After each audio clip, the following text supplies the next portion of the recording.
feel like my arms are gonna be really weird in this one. Also, I have to look over there, which is very distracting because I want to look over here because it's very colorful. Okay. Holy crap. I don't even know who wrote this book. I'm gonna add, I'll add it in later. It's fine. Hi everybody, and welcome to the fourth and final installment of Indie Book Club 2022, the show that breaks down and builds up indie authors and their books. My name is Sarah Tosh, and as you may have noticed, I'm not at my home right now. I am attending the 20 Books to 50K conference right here in Las Vegas, and I'm obviously staying in a hotel room at New York, New York. And I figured, you know, we have this great background, and there's no screaming child that I have to try to finagle out of the house in order for me to film this with some amount of quiet and focus. So we're just gonna do this now. This month we are covering the reverse harem bully romance title, The Kings of Quarantine. This is a pretty big departure from the stuff I normally read. I was recommended this book by an author friend of mine. She really enjoyed it, so I picked it up kind of because I needed a palate cleanser, even though the book takes place during a global pandemic. So it will be the weirdest light reading probably you have ever done. As I'm prone to doing, there is going to be spoilers, so if you haven't read this book and you want to, cut the video, go read it, and then come back whenever you're done and we can continue on with our discussion. Since I read this in Kindle Unlimited, which it and its 3 sequels are all in Kindle Unlimited, but since I read it on my Kindle, I don't have a physical copy, which means I don't have a back copy to read off of. So basically the story is about this girl. Her dad drops her off at this very prestigious and remote private school. He's a doctor and he needs to go deal with this creepy virus that's starting to kill everybody. It's called the Hades virus.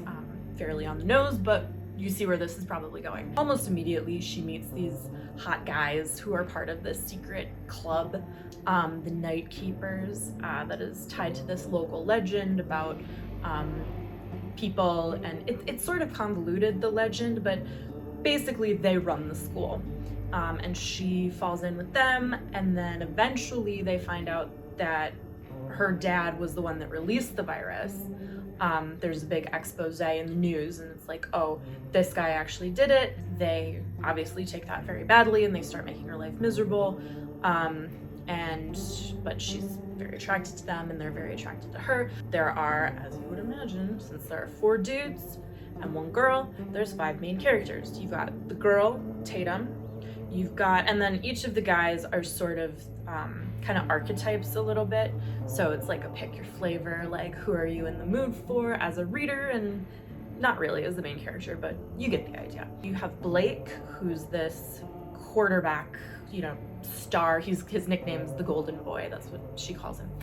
And he is, super all-American. And his mom actually died of the Hades virus. So when they find out what happened, what her dad did, he's the first one that really loses his shit on her. And you have Saint, who is extremely OCD. His dad is the governor, so he's very entitled, but also pretty neglected. So he's kind of the poor little rich boy. He because of that upbringing, he's absolutely terrible, controlling, abusive, pretty much a wreck as a personality. They all are in different ways, but he's probably the most intense.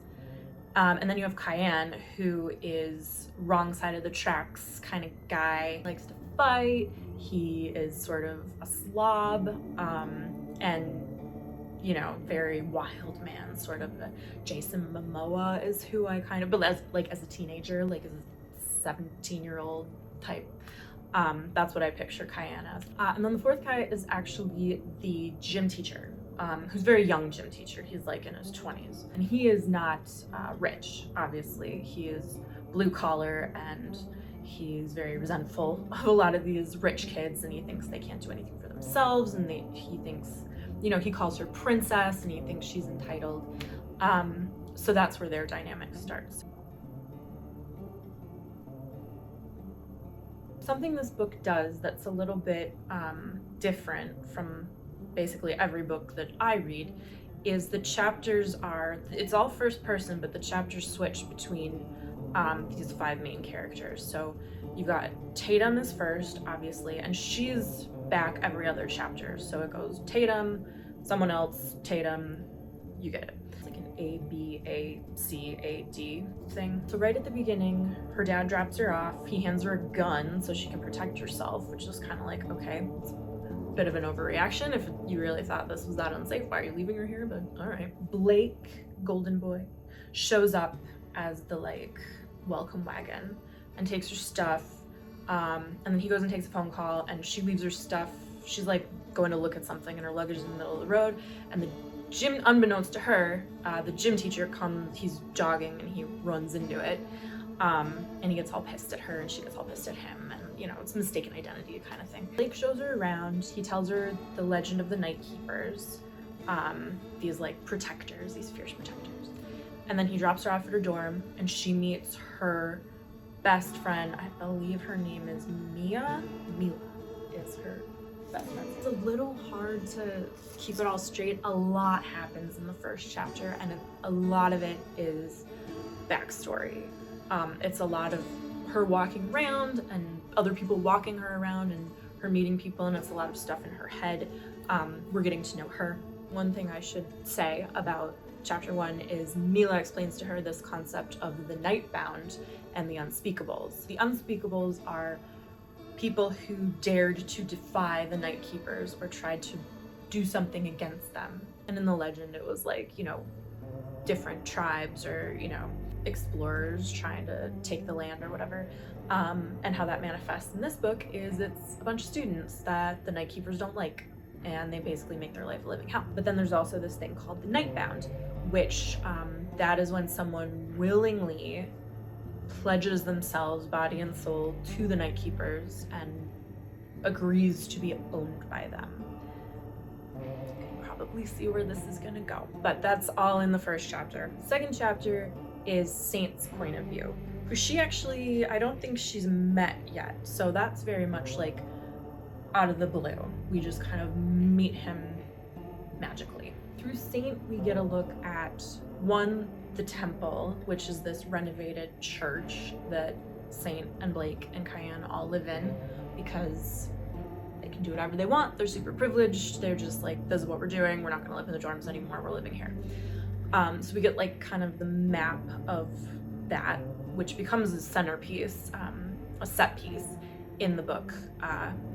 Throughout the whole book is an important setting. We get a little bit of the dynamic of the 3 of them. From Saint's point of view, he's the one in charge, basically.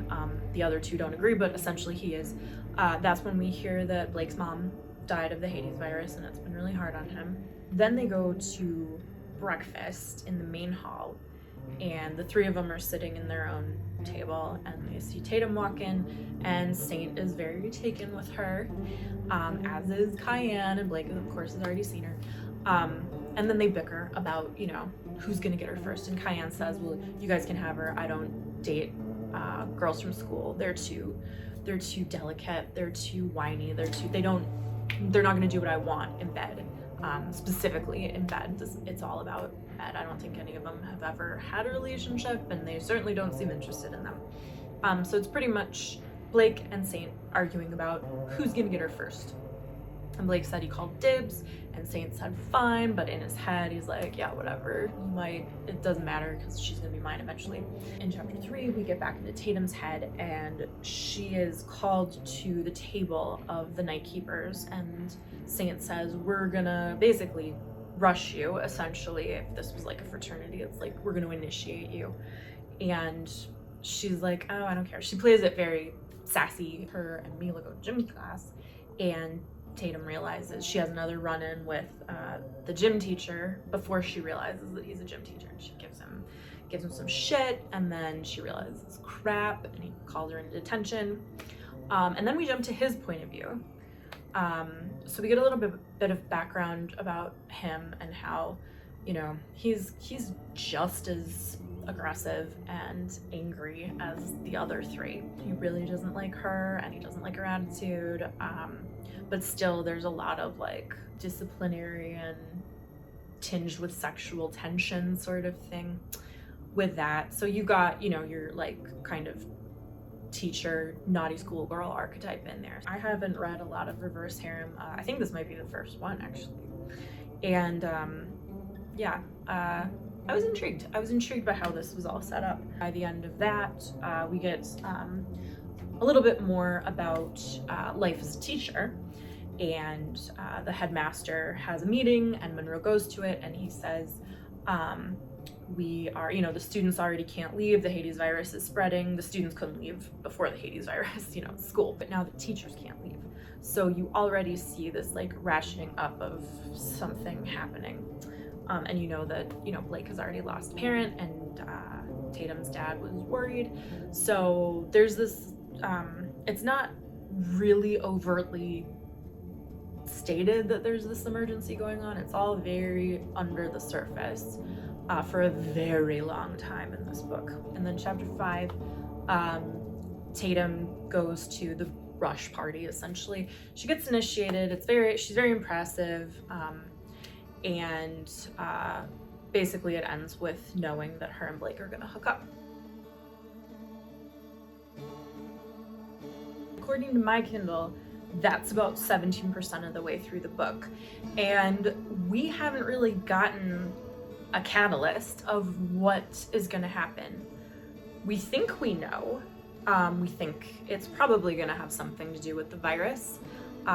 Maybe it's gonna be a massive lockdown, but at this point, typically, you would have that at like your 10% mark. Something would happen to push the plot along. We haven't gotten there yet. And in fact, we don't get there until after our first sex scene. Tatum and Blake hook up pretty much chapter 6, I believe. And then we get the next thing. So that's very different from most books that I edit and most books that I read. Honestly, I'm used to a lot more action and a lot more plot being pushed. I don't know if that's typical in romance books. It did feel like it probably could have benefited from a little bit of editing, but overall, I sort of feel like that's something that this book could have had. There was a lot of repetitive language, a lot of repetitive emotions, a lot of like back and forth character growth, but at the same time, that's kind of why you read romance, is for these imperfect characters, especially something like this where it's bullying and it's, all this stuff, almost post-apocalyptic kind of stuff. Then what happens is, it is not that the pandemic ramps up, it is that everybody finds out that her dad is the one that released the virus and it is all his fault.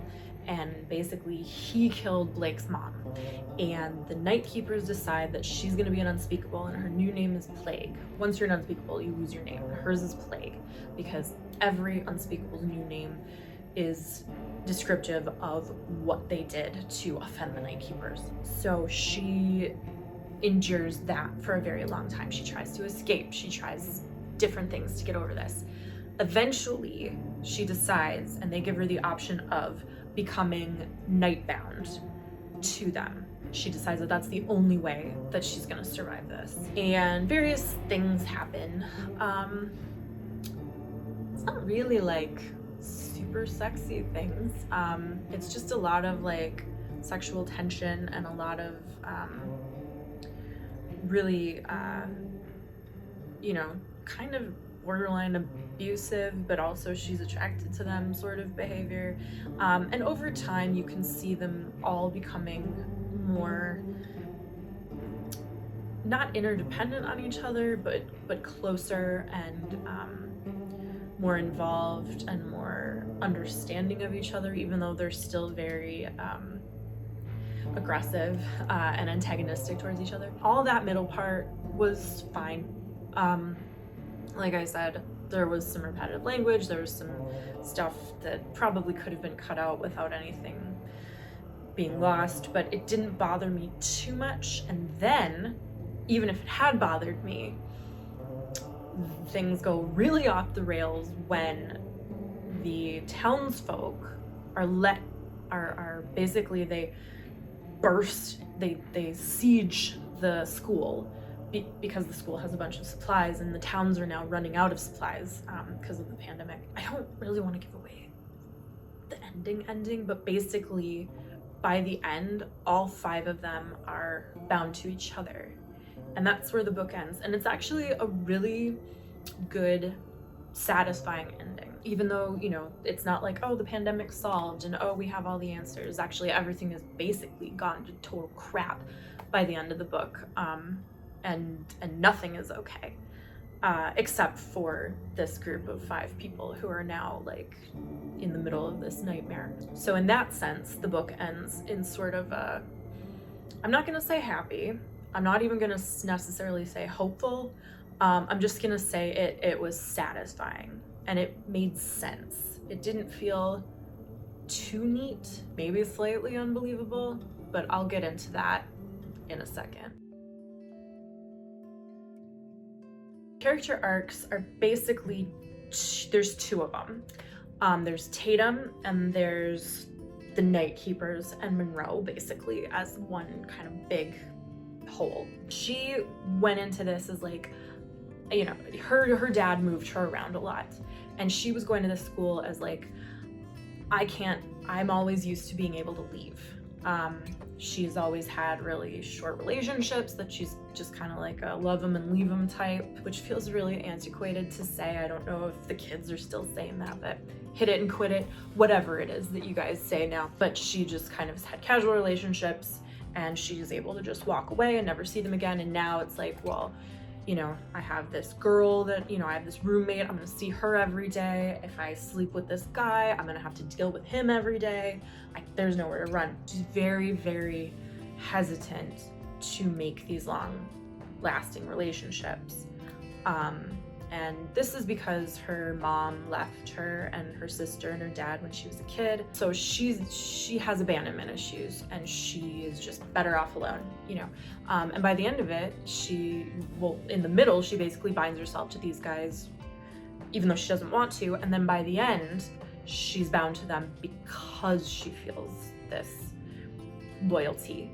And because they have proven their loyalty to her. And that is their journey, throughout the book, all 4 of them, I believe, maybe not Monroe, but definitely the 3 students, they're constantly referring to their monster inside. They have this aggression, they have this anxiety, they have this anger. Sorry if I'm hitting my microphone. They have this aggression and anxiety and anger inside of them that they are always trying to feed and find ways to sate. And it's all very selfish and it usually ends up hurting other people. And at the end of the book, they turn that rage and anger outward and use it in service of helping her. And in that way, they bind themselves to her. Their monsters are different, but the way that they change is the same. And that's all I'm gonna say about that. Obviously, you've got isolation versus connection, and along with that, you have this sort of, it's safety versus exposure, like being vulnerable, but it's kind of built inside itself a little bit. For example, the Hades virus in this is raging on the outside, but our main world that we're having this story in is safe, but also our main character is not safe. And then that becomes unsafe when the villagers blitz, but then she is very unsafe, and then she is protected and saved, and then she's safe again, even in this disaster. So it's like layers and layers and layers of safety, not safe, safe, not safe, safe, not safe, and like, what can you live with, what can you maintain, what is too much, how do you make yourself vulnerable in ways that are scary but that's also good, and then what is, you know, unsafe kind of exposure. And then also this idea of hiding your trauma versus letting it out into the open, this idea of covering wounds that might be comfortable for a time because you don't have to admit that they're even there, but then underneath they become worse and worse and worse, and it becomes unsafe not only for you but everyone around you. By letting them breathe, exposing your wounds and your traumas to the open air, that's terrifying, but it's also kind of the only way you're ever gonna really heal. I think and I suspect that these themes of isolation and connection, vulnerability, exposure, personal risk, all of this stuff is pretty typical of anything written during the pandemic. This was written in the pandemic, I believe, in 2020. And you know, that's probably why it didn't matter if it was a little long or a little repetitive, because what else are we gonna do? And yeah, I suspect that these themes are gonna run pretty heavily in the future as well, as we continue to grapple with what happened and what it meant, and you know, how we've changed as people because of it. I think everyone, I know everyone has a really strong opinion about the pandemic and how it was handled and how it should have been handled, and what should happen differently next time. But I think something we can all agree with, in whatever capacity or whatever venue you choose or chose, continue to choose if you're still isolating at the watching of this video, human connection is still important. You can't just live, there's no such thing as leaving no trace to life. You know, we live in this world together, and there's no such thing as not having any impact. Everything you do, even if you shut yourself in your house and never talk to anyone, that has an impact. You know, you can't live in a society, even if you choose not to participate in it, you can't live in it without impacting other people. So you're gonna make connections whether you want to or not. There's one last thing I feel I should address, and that is the kind of elements of, I'm not gonna say BDSM because there wasn't a lot of that in the actual sex scenes. This was not 50 Shades. It was more psychological than that. So I'm gonna go with dominant submissive relationships. Now, I have never been in a dominant submissive relationship. I've had my moments, but I don't know anything about that world from a first-hand degree. Let's just get that right now.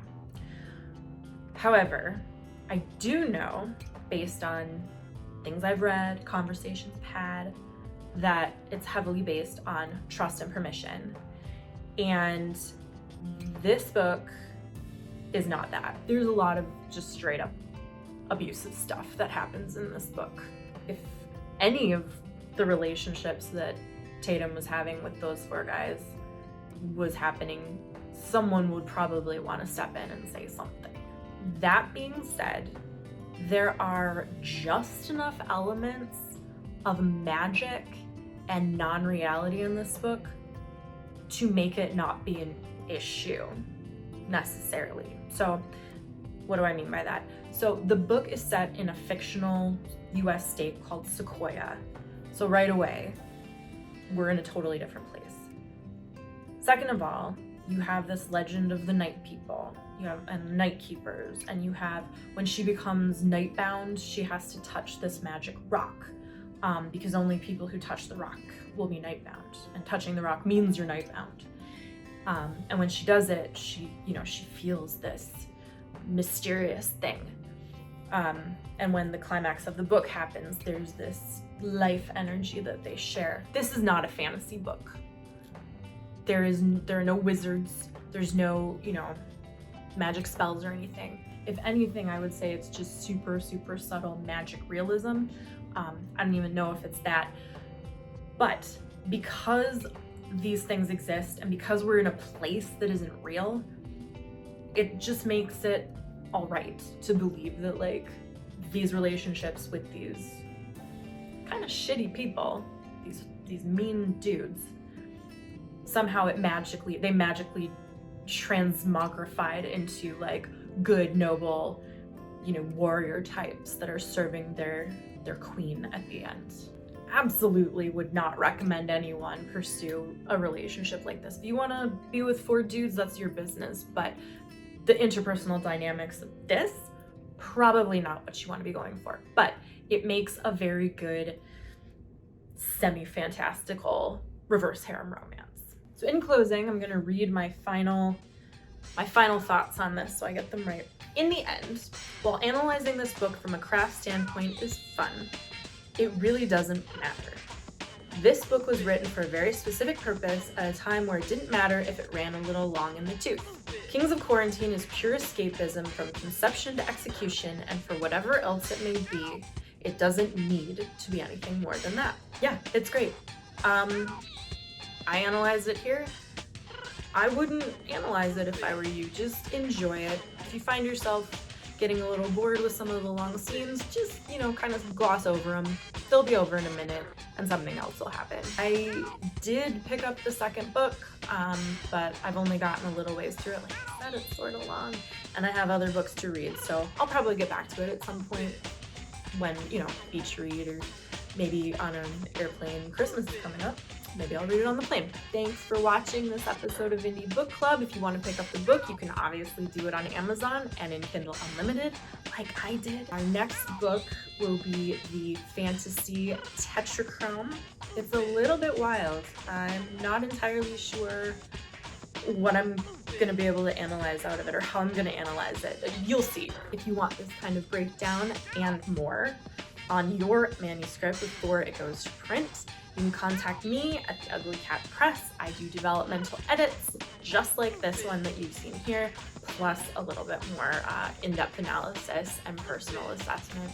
And if you use the promo code that's showing up on your screen, you can get a 20% discount on your next job. Also, if you have a book that's already out and you're looking for reviews, contact me because I'm looking to fill my schedule for Indie Book Club 2023. Thank you guys again for watching.